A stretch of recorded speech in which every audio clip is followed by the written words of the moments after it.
Itu. Nah, Assalamualaikum warahmatullahi wabarakatuh.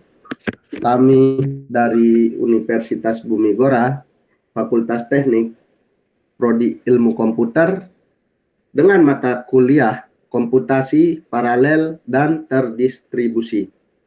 Dosen pengampu pada mata kuliah ini, Pak Zulkifli Eskom, MPD.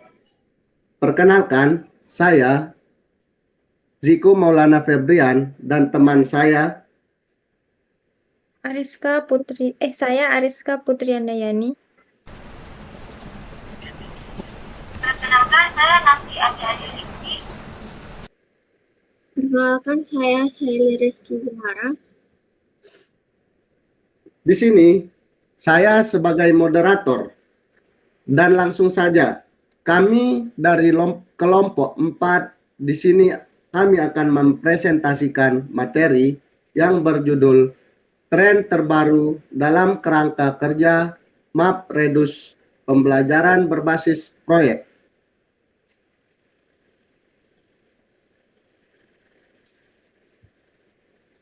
Pengantar MapReduce dan PBL.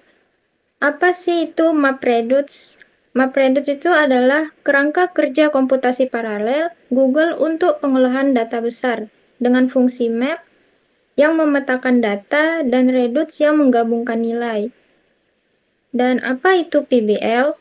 PBL adalah pendekatan pembelajaran berpusat pada siswa yang menggunakan proyek nyata untuk memperoleh pengetahuan dan keterampilan. Mengapa menggabungkan MapReduce dan PBL? Yang pertama, meningkatkan keterampilan, yang meningkatkan pemecahan masalah, kerja sama tim, dan pemahaman konsep big data secara praktis. Kemudian yang kedua, keterlibatan aktif, yang melibatkan mahasiswa dalam proyek nyata berbasis data besar dan mendorong pemikiran kritis. Kemudian yang ketiga, persiapan masa depan, untuk menyiapkan peserta didik menghadapi tantangan teknologi modern dan mengolah data besar. Kemudian, tren terkini dalam MapReduce PBL. Yang pertama ada platform cloud yang penggunaan Hadoop untuk penggunaan Hadoop dan platform cloud lainnya untuk pemrosesan data. Yang kedua ada simulasi dan visualisasi untuk penerapan simulasi dan visualisasi interaktif untuk analisis data. Dan yang ketiga, AI dan machine learning, integrasi dengan kecerdasan buatan dan pembelajaran mesin. Metodologi penelitian. Penelitian ini menggunakan pendekatan deskriptif, kualitatif, melalui studi literatur jurnal ilmiah terkait penerapan MapReduce dalam pendidikan dan PBL. Pertama, studi literatur yang menggali jurnal ilmiah terkait MapReduce dan PBL. Yang kedua, analisis kritis yang menganalisis komponen teknis, pendidikan, dan pedagogis. Kemudian yang terakhir, wawasan berharga yang memberikan wawasan bagi praktisi pendidikan dan pembuat kebijakan. Kemudian ada penerapan MapReduce dalam pendidikan. Studi Rats et al. Pada tahun 2015 menunjukkan bahwa MapReduce merupakan alat yang efektif dalam memproses data pendidikan dalam skala besar, terutama dalam menganalisis log aktivitas pembelajaran daring. Teknologi ini membantu pendidik dalam mengidentifikasi pola perilaku belajar mahasiswa, mendeteksi tren performa akademik, serta memberikan wawasan berbasis data untuk meningkatkan strategi pengajaran.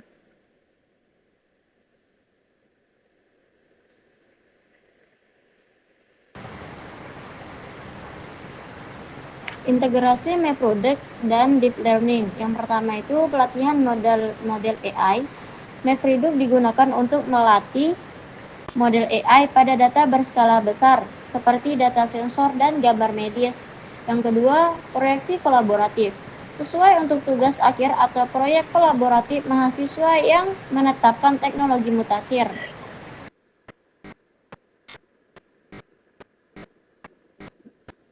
Penguatan infrastruktur teknologi.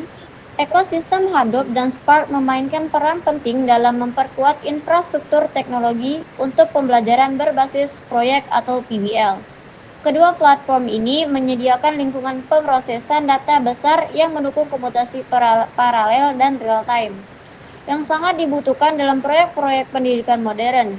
Dengan memanfaatkan Hadoop dan Spark, mahasiswa dapat membangun dan menjalankan proyek data secara simultan, efisien, serta terukur.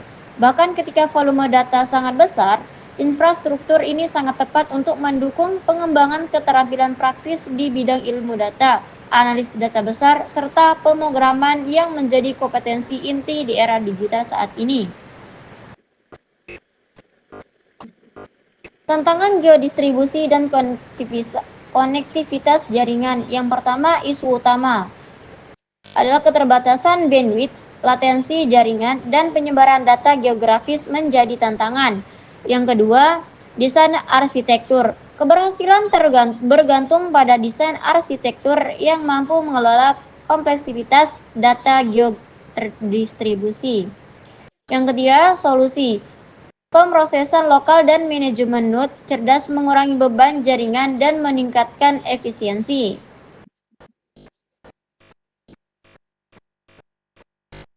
Kontribusi terhadap PBL dalam kompetensi mahasiswa, integritas MapProduct memperkuat infrastruktur pembelajaran dan meningkatkan kompetensi mahasiswa. Mahasiswa belajar mengelola dan menganalisis data, mengembangkan pemikiran komputasional, kolaborasi, dan inovasi.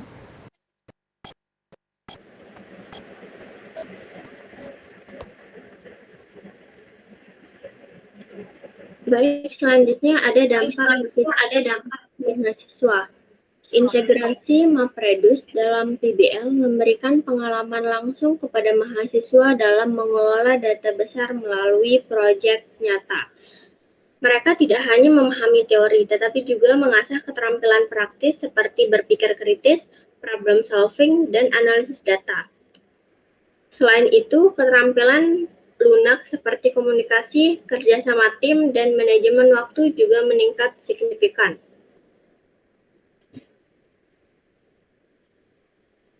Dampak negatif.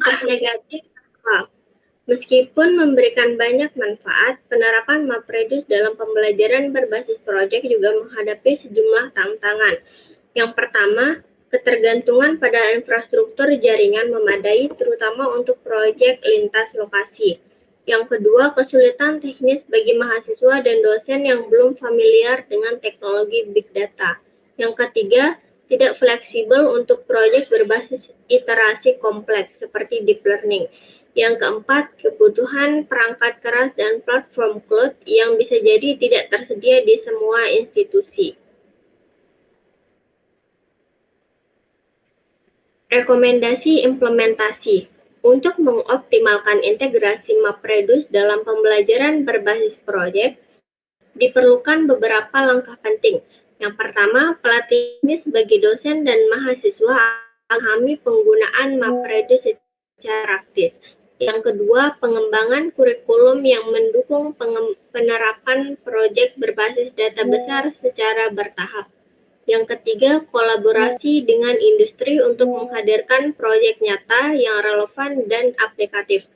Dengan strategi ini, pembelajaran tidak hanya teoritis, tetapi juga aplikatif dan selaras dengan kebutuhan dunia kerja modern.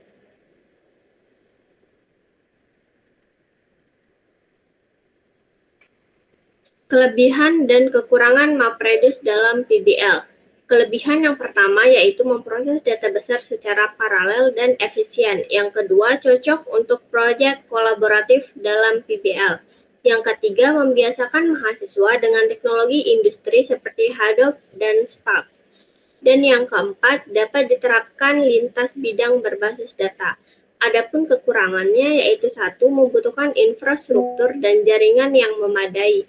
Yang kedua, tidak cocok untuk proses iteratif kompleks, seperti contohnya deep learning. Dan yang ketiga, membutuhkan pelatihan teknis bagi dosen dan mahasiswa. Yang keempat, belum semua institusi siap dari segi teknologi dan kurikulum.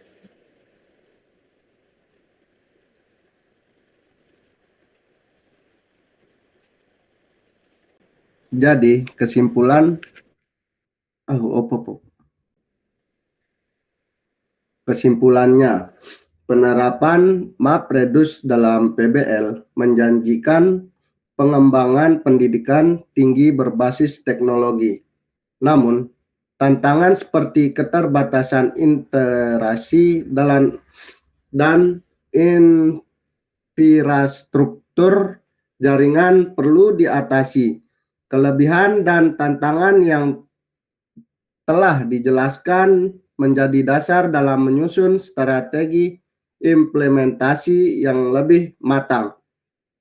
Penelitian lanjutan diperlukan untuk mengadaptasi kerangka kerja ini secara optimal dalam lingkungan pendidikan. Sekian dari kelompok kami. Kurang lebihnya mohon maaf. Wassalamualaikum warahmatullahi wabarakatuh.